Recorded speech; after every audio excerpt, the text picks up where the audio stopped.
Olá, turma, como vai? Tudo bem? Eu sou a professora Natália Saraiva e nessa disciplina de Noções de Anatomia e Fisiologia Humana, hoje eu vou falar com vocês sobre o sistema urinário. Primeiramente, quais são as funções desse sistema? Ele realiza a manutenção da homeostase geral através da eliminação de restos de metabolismo, água e outras substâncias pela urina. Ele regula as concentrações de água e da maioria dos constituintes dos líquidos do organismo, mantém o equilíbrio ácido-básico e também auxilia na manutenção da pressão sanguínea e estimula a produção de hemácias através da secreção da eritropoetina. Então, são diversas funções, que é um sistema bastante importante, né, para o funcionamento do nosso organismo, para que o organismo mantenha uma boa homeostase. E a gente destaca aqui principalmente a função, né, com relação à eliminação de restos de metabolismo, água e outras substâncias pela urina, né, que é uma das principais funções que nós destacamos quando nós falamos de sistema urinário. Primeiro, quais são os órgãos que compõem esse sistema? Nós vamos ter os rins, que no caso é um rim de cada lado, rim direito e rim esquerdo. Temos também de cada lado, né, e depois dos rins nós vamos ter as vias urinárias. De cada um dos lados nós vamos ter um ureter. Então, os ureteres, aqui a urina que foi formada aqui no rim, ela vai desembocar aqui pelos ureteres, sendo depositada aqui temporariamente na bexiga. E por fim, vai ser eliminada através da uretra. Então, são esses os órgãos do sistema urinário. Rins e vias urinárias sendo compostas por ureteres, bexiga e uretra.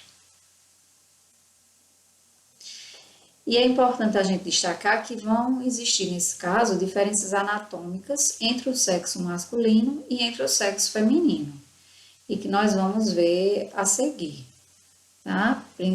A diferença vai ser com relação ao tamanho e também principalmente o tamanho da uretra. Os rins, ele é um órgão par, tem esse formato semelhante, né, a um feijão. A coloração dele é um marrom avermelhada, ele mede cerca de 11 centímetros de comprimento e 6 centímetros de largura. Esse é o tamanho médio.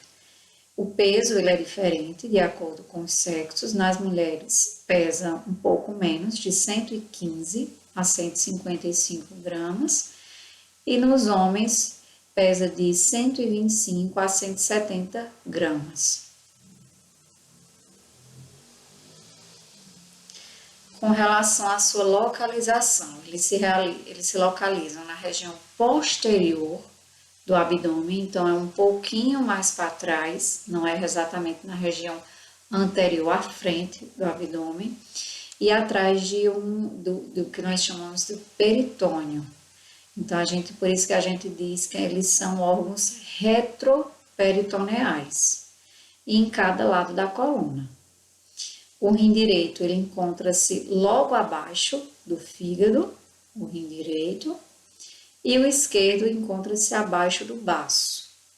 E o rim direito, até nessa imagem dá para a gente perceber, ele se localiza um pouquinho abaixo, mais inferior que o esquerdo.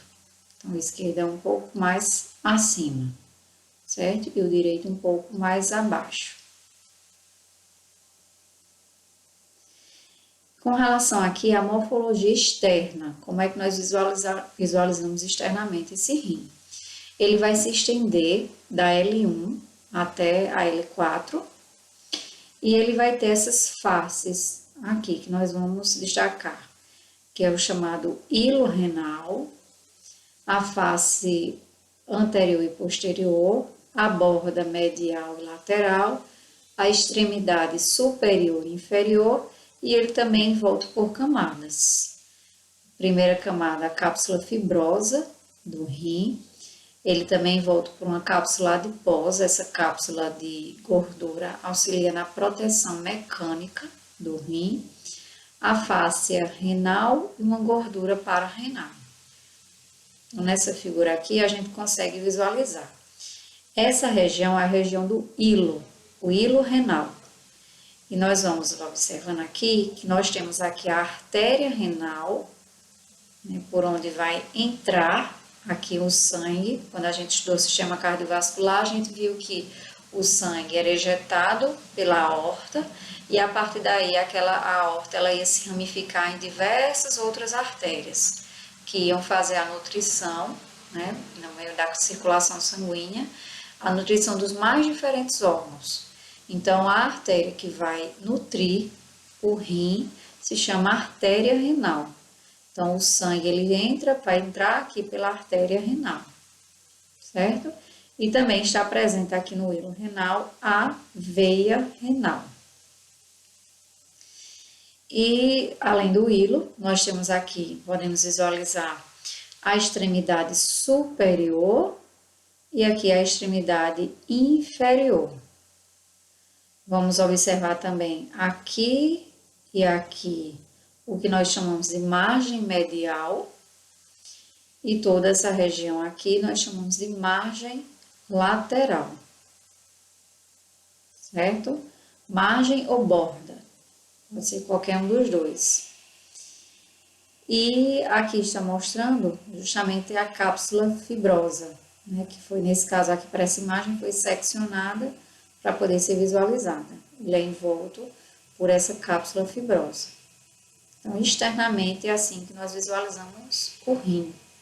A gente também consegue visualizar aqui o que nós chamamos de pelve renal, que é quem vai se comunicar com o ureter para a saída da urina.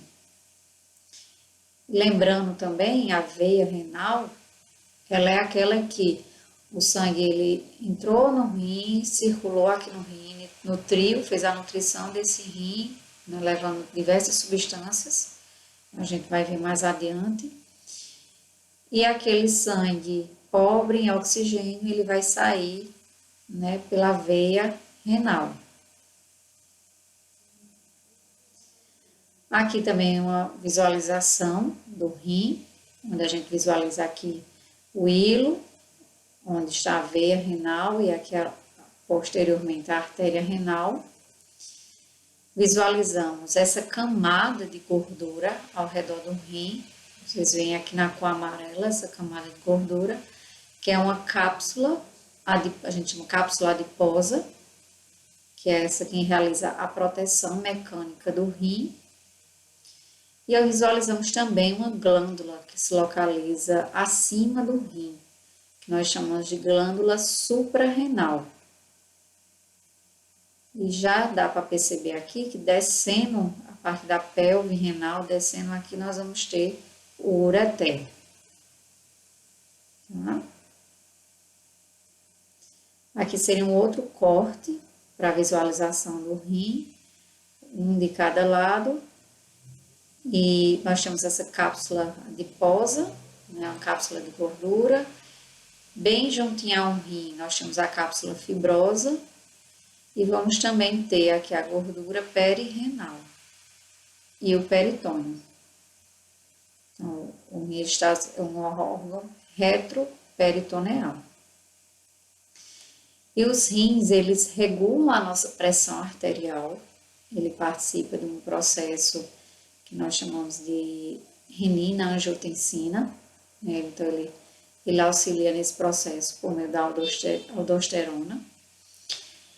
Ele filtra o sangue, é o órgão que faz toda a filtração do sangue, elimina aquilo que não é necessário para o nosso organismo, que são restos metabólicos, que são toxinas, se permanecerem no nosso organismo, então elimina as toxinas, excessos também de medicamentos, uma boa parte eles fazem essa eliminação, né? E outras substâncias que nós ingerimos, e também eles controlam a quantidade de sal e água no corpo. Então, ele faz esse controle, a depender da quantidade de água que você ingeriu ou em alguma situação que você esteja necessitando você está diante, digamos, de uma desidratação, ele vai regular e vai fazer com que a água seja reabsorvida e que ela permaneça, então, na corrente sanguínea, ela não vai ser eliminada. Então, a depender da situação clínica que o indivíduo esteja, ele vai controlar essa quantidade de sal e de água. E como justamente o sal, né, o sódio, ele está relacionado ao controle também da pressão arterial, em alguma situação em que ocorreu, por exemplo, uma queda da pressão arterial, ele vai fazer também com que o sódio, que é o sal, seja reabsorvido, para que assim essa pressão se mantenha níveis normais e não tenha uma queda, né, dessa pressão, não se mantenha baixa essa pressão. Então ele faz toda essa regulação de quantidade de água, de sal, de substâncias, aquilo que não é necessário para o meu corpo, o rim faz a eliminação. E ele é composto por 3 áreas. Então aqui a gente já vai observar o rim internamente.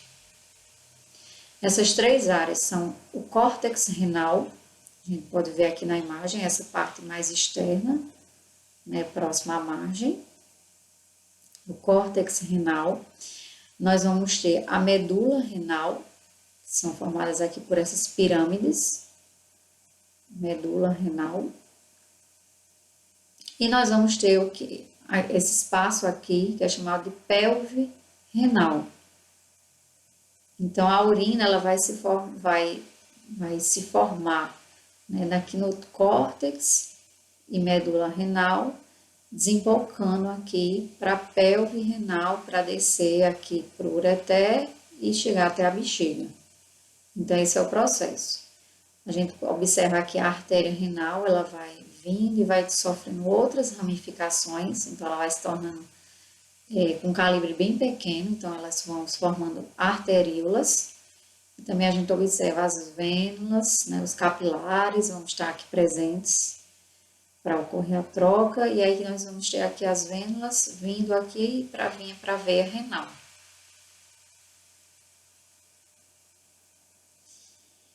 E os néfrons, ele representa a menor unidade do rim. Então, seria uma visualização realmente a nível de microscópio. Ele existem aproximadamente 1.200.000 néfrons em cada rim. E cada néfron ele é capaz de filtrar e formar a urina. Então, os néfrons estão aqui presentes na altura do córtex renal, vindo também aqui para a medula renal, e eles fazem esse processo de filtrar o sangue e formar a urina. Cada néfron ele é constituído por o que nós chamamos de glomérulo, que são formados por pequenos enovelados de capilares. E eles ficam envoltos por uma cápsula, que é a cápsula de Bowman. Então, além do glomérulo, o néfron ele é formado também por um túbulo renal. Ele é um longo canal que dá várias e várias voltas, como a gente vai ver nessa figura a seguir. Aqui nós temos a figura de um néfron. Ele vai estar aqui nessa cápsula de Bowman. Vai estar aqui o glomérulo, que é esse emaranhado de capilares sanguíneos, envolto pela cápsula de Bowman, e depois vem o tubo, que ele vai ainda ter diferentes denominações. Aqui o túbulo proximal, então, mais próximo da cápsula de Bowman, aí desce, vem aqui a alça de Henle, e vai subindo, e aqui vem o túbulo distal, para depois ser o duto coletor, e assim a urina vai para a pelve renal. Então, esse vai ser o caminho. Nós mostramos lá atrás a artéria renal, então o sangue ele vai vir aqui. Então, ele vem. Chegando aqui no glomérulo, nós vamos ter os capilares sanguíneos. A maior parte do plasma desse sangue, ele vai sair desse emaranhado e ser absorvido aqui na cápsula de Bowman. Ele vai entrar dentro do túbulo proximal. Quem não consegue fazer essa transferência são as proteínas, porque elas são maiores, são moléculas maiores. Então, as proteínas em si, elas vão continuar esse caminho dentro da arteríola eferente. Que vocês vão notar que os vasos sanguíneos, ó, eles ficam aqui durante todo o tubo. Por quê? Porque parte, eu disse para vocês, boa parte, mais de 90% aqui do sangue, ele entra, o plasma entra aqui no tubo. Só que ele vai fazendo o caminho aqui no tubo e, a depender da necessidade do meu organismo, algumas substâncias vão ser reabsorvidas, ou seja, está aqui em contato com o vaso sanguíneo, né, com a arteríola, com os capilares, né, na verdade. Então, o que é que vai acontecer? O tubo vai a determinada substância, um nutriente, né, que seja necessário. Pode ser água, pode ser o sódio, que eu falei para vocês. A depender do meu organismo, essa molécula, né, o sódio, por exemplo, sai do tubo e volta para o vaso sanguíneo. A gente disse que ocorreu ali uma reabsorção. Meu corpo precisava daquele nutriente ou daquela substância, enfim, ele reabsorveu. Então, voltou para a corrente sanguínea e segue o caminho dentro do vaso sanguíneo. Aquilo que não é necessário é resto de metabolismo, aquilo que é para ser toxina, eu preciso eliminar, ele vai continuar o caminho dentro do tubo. E assim vai ocorrer todo o processo. A verdade, o que acontece? Cerca de 99% do sangue que entrou aqui no tubo, ele vai ser reabsorvido para o meu corpo. Então, calcula-se aí que vai passar cerca de 180 litros de sangue. E apenas a gente forma de urina 1 a 2 litros por dia. Então, boa parte do líquido que entrou aqui no tubo, ele vai voltar para o vaso sanguíneo. E aí, os que voltam para o vaso sanguíneo, eles vão vir aqui pela veia renal e continuar o trajeto, para esse sangue ser reoxigenado, né, lá na circulação sanguínea, como nós vimos, no sistema cardiovascular.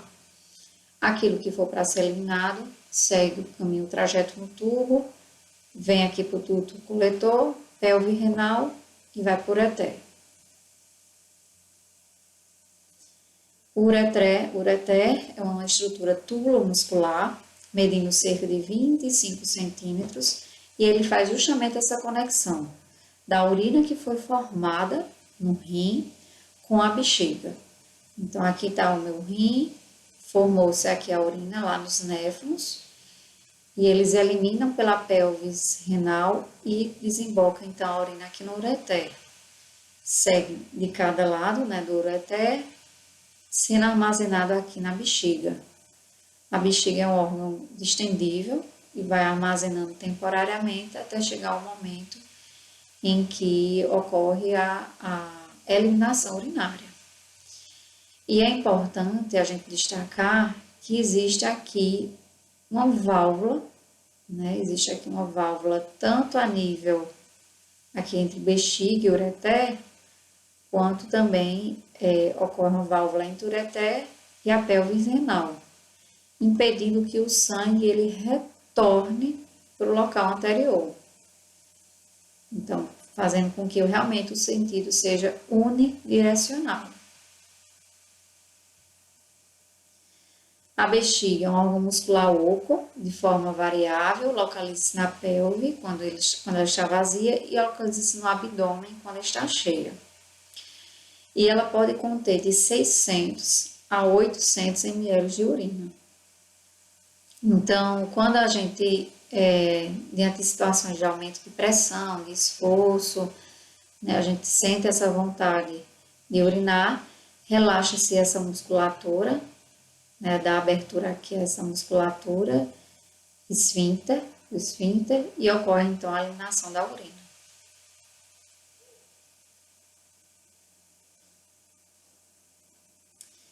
A bexiga, a face anterior da bexiga está localizada atrás da sínfise púbica.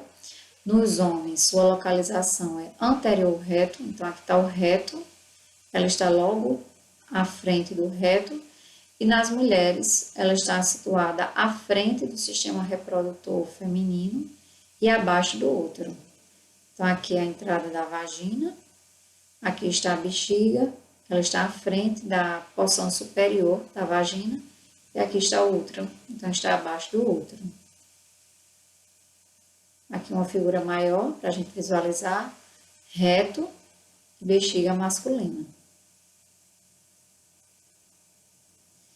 E na mulher, nós vamos ter aqui o útero, porção superior da vagina e aqui a bexiga. Ela está à frente da porção superior da vagina e abaixo do útero.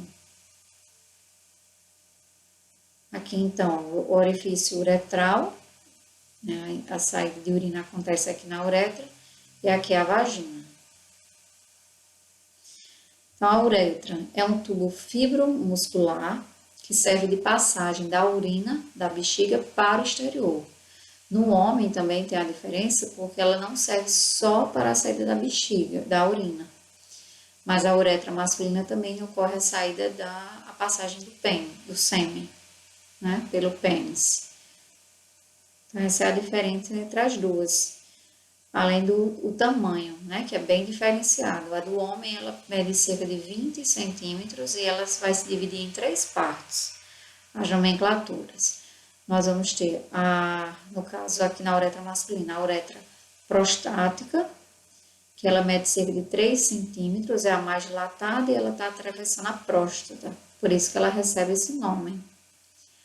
A uretra membranácea, que tem de 1 a 2 centímetros, ela é estreita, atravessa o assoalho da pelve, o diafragma urogenital, e se tem a uretra esponjosa, mede cerca de 15 centímetros, que é aquela que atravessa o pênis.